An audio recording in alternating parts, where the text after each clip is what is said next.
Hey YouTube, thanks for finally getting back to me. So yeah, I was just wondering, why are all my videos getting demonetized? Family friendly content. Yeah, I mean, I could do that.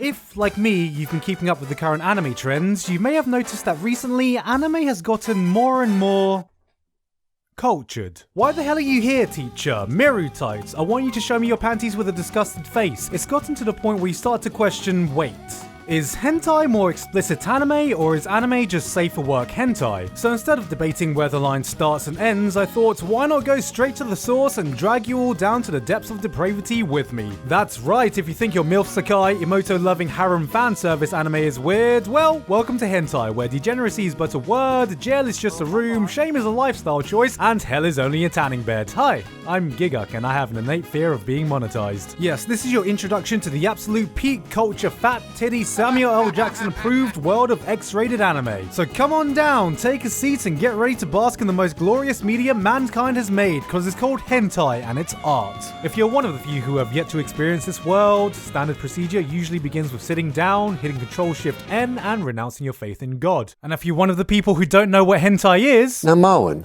Hentai? Hentai is brilliant, yes. It's a subgenre of Japanese manga and anime, etc.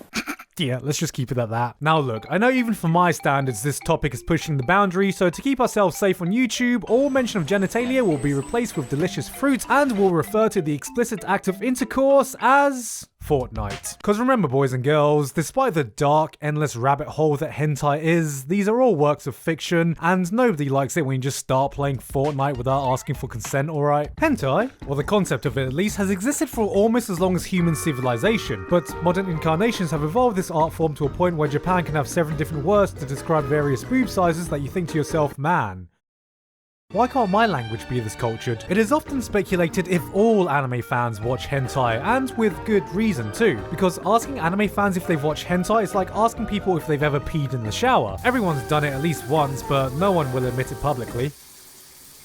I mean, I certainly haven't.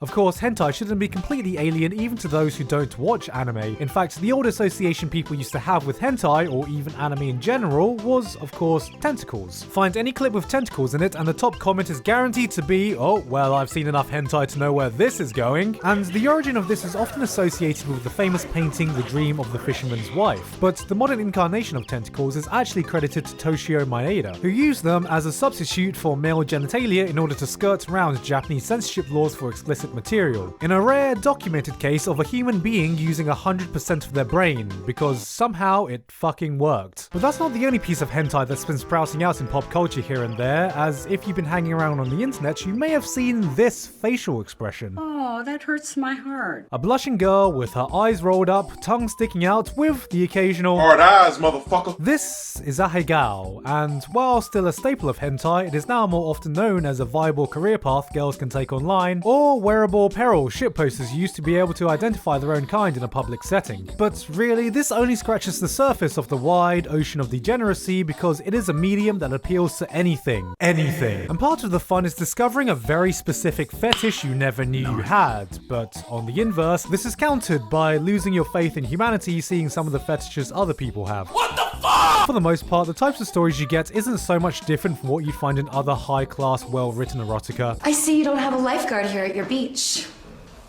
I'm not at the beach, this is a bathtub. Sometimes a guy moves into a house with his childhood friends where they play some group Fortnite, sometimes it's on the subway, and sometimes it's literally just the plot of Domestic Girlfriend, with even more Fortnite. But some of the most common genres you'd find are vanilla, just some nice, simple, wholesome lovemaking. Harem. Imagine if the protagonist of a harem anime wasn't a complete dunce who is oblivious to social cues. Incest.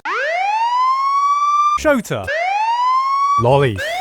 NTR. Basically, if you take Darling in the Franxx but remove the giant robots in space and just leave the sad cucking, when you need your faps served with a side of depression. But I don't know anyone who'd actually enjoy that.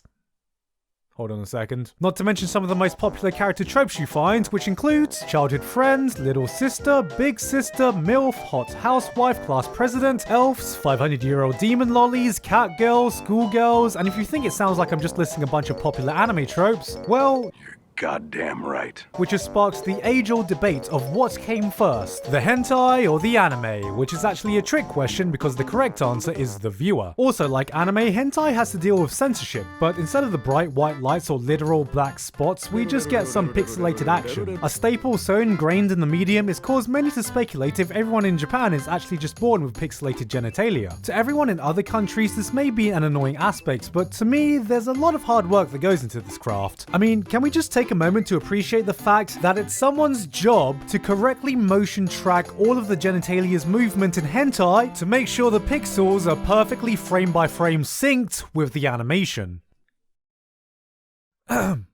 Just think about it for a second. That's someone's job.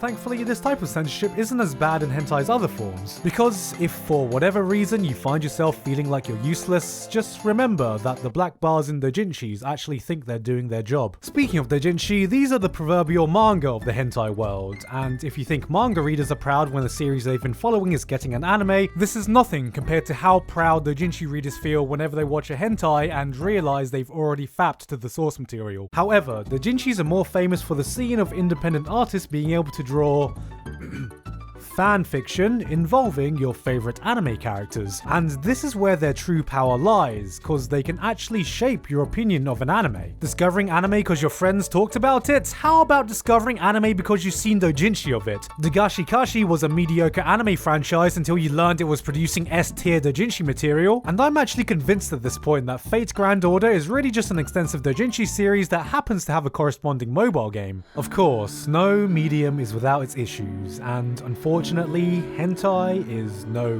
different. See, while everyone is busy trying to stop man-made climate change and spreading awareness about the Amazon rainforest fires, us soldiers have been fighting against the true epidemic that threatens the safety of our world. And that is the invasion of fat, ugly, smelly men standing at the centerpiece of every hentai.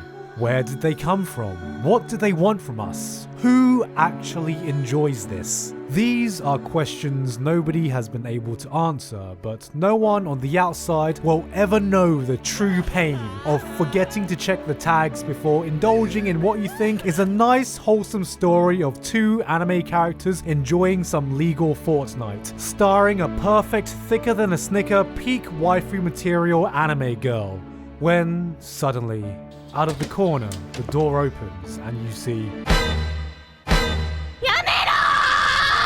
You know, I don't exactly see myself as an atheist, but there are times in life I have to question my faith. Like, if God truly is real, then why does the ugly bastard tag exist in hentai? What higher power would look down on the human species and think to themselves, you know what they want to see? A hot anime girl getting railed by Pot of Greed. But if you're feeling in enough of a self-loathing mood to click that ugly bastard tag, just remember the ugly bastard law of proportionality, where the increasing hotness of an anime girl is directly proportionate to the ugliness, fatness, and smelliness of the bastard railing her. In fact, this is a golden rule that can be applied to all hentai. The more dark, deranged, and messed up a hentai, the better the art and animation. It's a rule that is as consistent as the laws of physics that govern our universe. If you see these tags on an episode, you're guaranteed to be treated to some top-tier, godlike gourmet Sakuga fest made by some Studio Bones hentai offshoot, while those who want to enjoy some nice, innocent, vanilla love story get some 90s berserk-level animation that looks like a moving slideshow, or even worse, it gets animated by Queen Bee. It's like hentai artists are in a constant game of nut chicken with the viewer, where they're fucking daring you to do something your dick would never forgive you for. And look, I get that this is the place where every fetish is catered for, but sometimes a guy just wants to enjoy some high quality vanilla guilt-free hentai, alright? There! I I said it, okay? So what was the point of this video? Am I just trying to abuse my subscriber count in order to create more degenerates so I don't have to feel so weird about myself? Yes! But also, as much as isekai and shonen and crappy emoto shows, hentai is just as much a part of the medium of anime too. We all know the famous meme is called hentai and it's art, but sometimes it really is. You might be familiar with the genre that's been popping up in anime recently.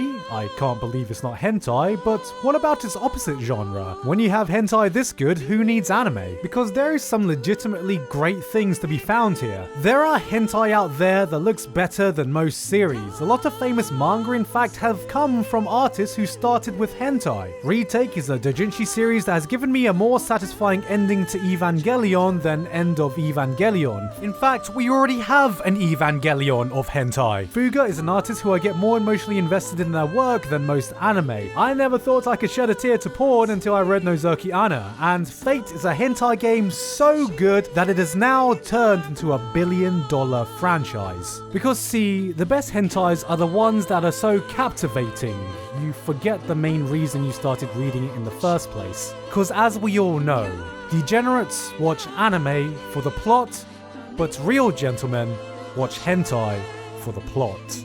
Thank you for coming to my TED Talk. I'm gonna go watch some ugly bastard hentai now. It takes a real man to grind your victims into the dirt and decimate them completely, you know? To make them grovel and then shit on their hopes and dreams. You're so romantic, Mr. Saru. Absolutely. Now get your panties off, you little fucking slut. Hey guys, hope you enjoyed that video. Thank you very much this month to Axel Chloris, Walto, Supreme Saiyan, Nicholas Tatum, Mike Elfin, Sisters10086, and everyone else on Patreon for supporting me this month and helping me to make a video about hentai.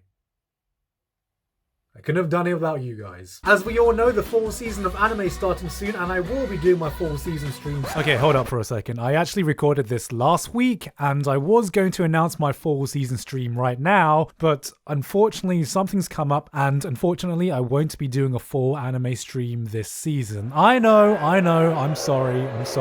But I do have a legitimate reason for that, which I'm not sure I can announce right now, but let's say for the next month I'm going to be very, very busy. So yeah, apologies for that, guys. Anyway, that's it from me. I've been Gigguk, and please stop watching ugly bastard hentai, alright? I know there's at least one of you fuckers that enjoy it.